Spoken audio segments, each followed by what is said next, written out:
So we are here with the team of Kronofoobia here in Tallinn for the international premiere of the film, produced in Switzerland. And I'm very happy to welcome the producer, Michela Pini, and the director, Francesco Rizzi. Great to have you here. Thank you.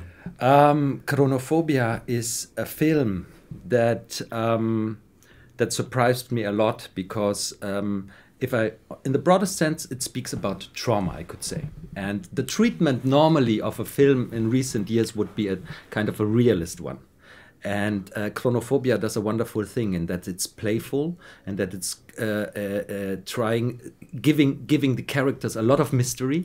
So it's like kind of a detective story, an inward detective story that we're perceiving, and is there's no way to find out before where this story is headed, and that's a wonderful thing. So, but I wondered, what was your initial idea? Was this to create rather, I would say, a film that also has a dreamscape quality, or was it this, I want to deal with trauma in a cinematic sense? I should start by talking about the actual origin of the project. And it was, I mean, a personal experience in the world of mystery shopping. So it was more than 10 years ago. I was in Rome. I was attending my film directing school, and during the weekend I was working for a marketing agency, doing the promoter in stores. And I remember one day the boss came to me and asked me if I wanted to try something different, something kind of funny and new, and it was called Mystery Client.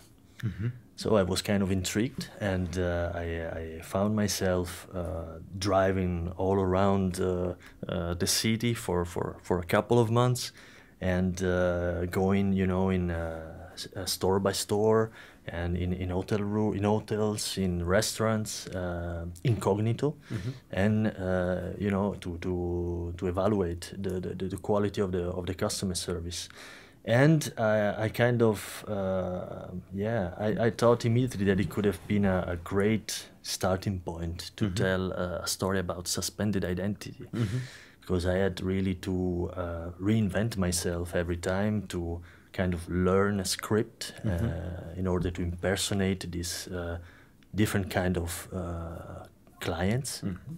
for every occasion. And and I felt this sort of estrangement to myself, and I thought that was kind of interesting feeling to explore. And the other main idea that I have, and I connected to that, was a kind of contradictory feeling that I was experiencing at the time. A feeling of a desire, and at the same time a fear of commitment. Mm-hmm. Commitment to a place, commitment to a relationship, on many levels in my life. And I think that this feeling I was kind of sharing with many people around me. What did you say? Aren't we living in uncommitted times? Yes, even? Absolutely. Yeah. But at the same time, I had this really contradictory feeling, because at the same time I had the need to kind of attach mm-hmm. to some basic certitudes about my identity, and to have this need of a place that you can call home, and or a relationship that could have been stable. Because I think that today we have so many possibilities, and we have really a multiplicity of things that we could do, and we really feel this desire for be able to be open to change, mm-hmm. and to quickly forget things and start from scratch and do something different. But at the same time, there is some kind of nostalgia. Mm-hmm. I mean, that something that I was feeling mm-hmm. of a place, or maybe a fantasy of a place mm-hmm. that you could really rely to, and and have some roots there. And this, I think, it was the main inspiration for the two main characters that kind of embodies these two different sides of the same feeling. Okay, okay. So you would say both characters, because we're talking about a man and a woman that cannot accept their inner self and have to create strong just outside personas to maybe then come closer to being able to opening up internally. They are truly, you worked from your personal experience in both of them, both female and male. Yeah. Because I just wanted to ask if so Michael or Michael, the main man character, I was seeing you when you were talking, you running around, because this also, for example, you created a truck in which he's going around, and without giving away too much of the film, this truck is like a whole inward world. Yeah. But you didn't have a truck like this. No, not really. No, it was a normal car. But okay. But yeah, but it happened. I mean, yeah. Another aspect that I really like is that for me, I mean, we worked a lot about this also on a visual level. Yeah.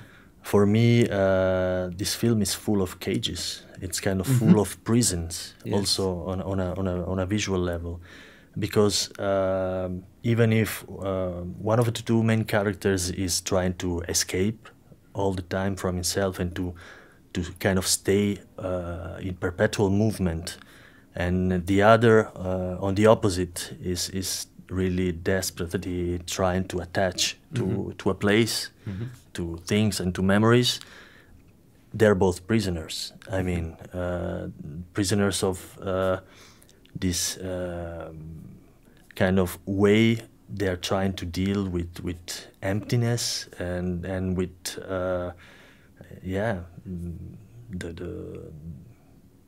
the problems and the traumas of their personal life. And it's also what the title of the movie it's about, because Kronofoobia, it's this anxiety for the passing time, the fact that you're not, you're seeing the events of your life passing by, and you're not kind of able to really experience it and live in it, them. And it's a disease and anxiety that affects especially people that are enduring a long period, for example, of hospitalization.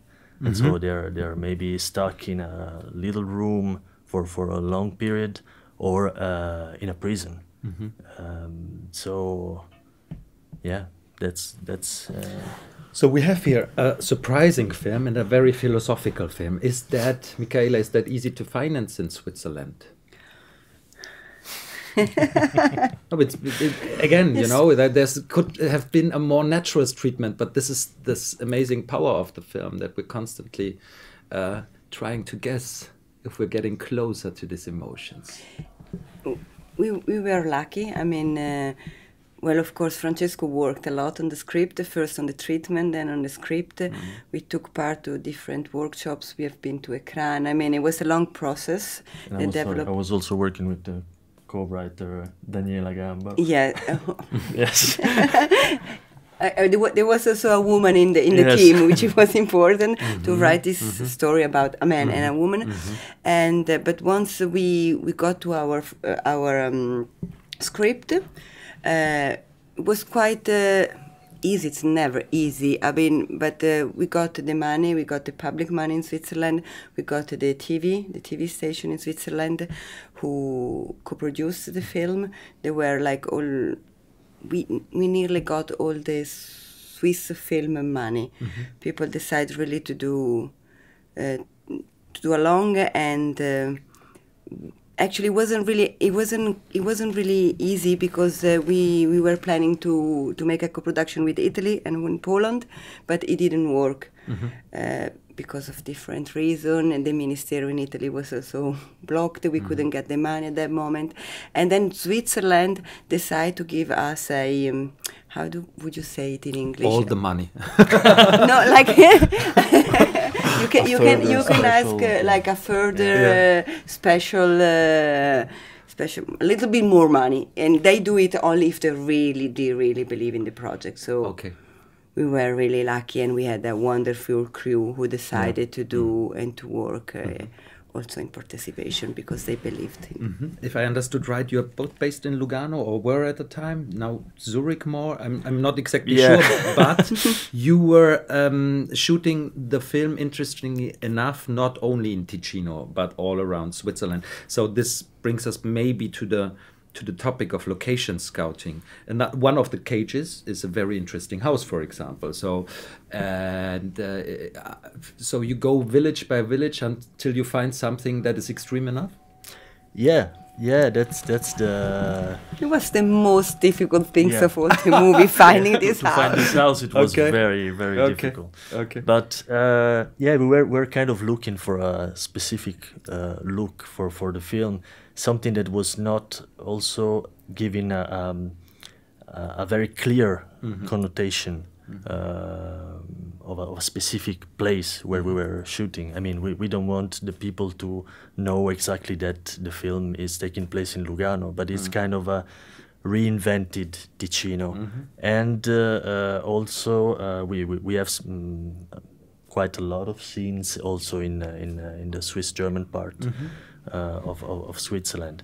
But we were really trying to build up the world we were interested in showing according to the story, and that could fit the story and the characters.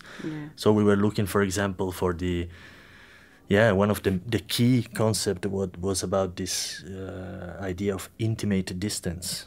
And this fascination for impersonality that you can find in such places like what they usually call, or maybe 10 years ago they would call the non-places, the service station, the fitness center, and all these stores, malls, exactly. And actually we wanted for Michael Suter to work on this world, to make it look like with these aseptical geometries, these standard furnitures, this idea of a warmth that is just very standard, very calculated. And on the opposite, we were searching for something with very strong personality for Anna. Yeah, exactly. And we find this beautiful villa in a small village of Ticino that has, it's very country village, but there is this outstanding American style, Frank Lloyd Wright style villa in the middle. And we were very lucky that they accepted to host the shooting. And also we worked a lot with lights, to have this flat lights that you have usually in these places, and to oppose it to this more strong contrasts inside in the part inside the house, and with more bright and warm colors. I mean, we were trying to play to kind of make a difference between this impersonal world that is more fitting to Michael, and this sort of let's call it paradise or place of the Paradise Lost, I would call it. Yeah, Paradise Lost. It's great definition. Maybe. No, so something that can be interesting. It's maybe, I mean, even though it was easy, we got straight away the money from Switzerland. We didn't get a lot of, the budget was quite a low budget movie. So we decided, because for Francesco it was so important, this different location, and our protagonist is traveling around. So we decided, okay, let's do a road movie for the crew. Let's move around like Michael Suter does, the protagonist. And we will invest a little bit more money in traveling, and a little bit less money in reconstruct places. So we actually decided to go and find the right location. So the director, together with the set designer, the DOP, they've spent like 2 months around Switzerland, luckily small, to find all of these different places. They were right for our film. I was thinking when you were talking about objects, I was thinking how your actors in a certain way become objects and try to become subjects again. And but I would like to ask the more general questions. Were you thinking very early on about Sabine Timoteo and the actor of Michael of Vinicio Marchionni in the script stage, or was that like a kind of normal casting? No, it was quite early that I was coming up with these two names, because I was, I mean, following the careers of both of them, and I mean, Vinicio, I knew him because it's quite popular in Italy, because he made a very successful series about a group of gangsters in Rome in the 70s. And he was playing the kind of maybe we could say the philosopher gangster of and what I really I was really fascinated by the way he was able to play this guy that it's always one step ahead of the other, and he talks very few words, but it's always thinking, and you can see that he's always thinking. I think it's an actor that really know how to deal with the weight of silence, Vinicio, and just by the glimpse of the eye or how a little gesture, he really can tell a lot, and that's why I was thinking of him quite early, and I was really lucky that he really liked the script, and he immediately starting to commit to it. And Sabine was the same. I mean, they're very different kind of actors. But Sabine, I mean, for a Swiss director to work with Sabine, I think it's great, and especially for a first-time director, I was also very, very lucky that he liked the script, and I was particularly seeing her in a beautiful German movie called Der freie Wille, that was by Matthias Glasner. And what really strikes me in Sabine is this ability she has to be at the same time tender and almost childish, and at the same time aggressive and really powerful. She has a really peculiar energy, and I wanted this woman to be also a very strong character in my film. And it was the first choice, absolutely, and Perfect, and you people can see all these energies in your film in Kronofoobia. Thank you so much for being here and telling with us. Thank you very much. Thank you.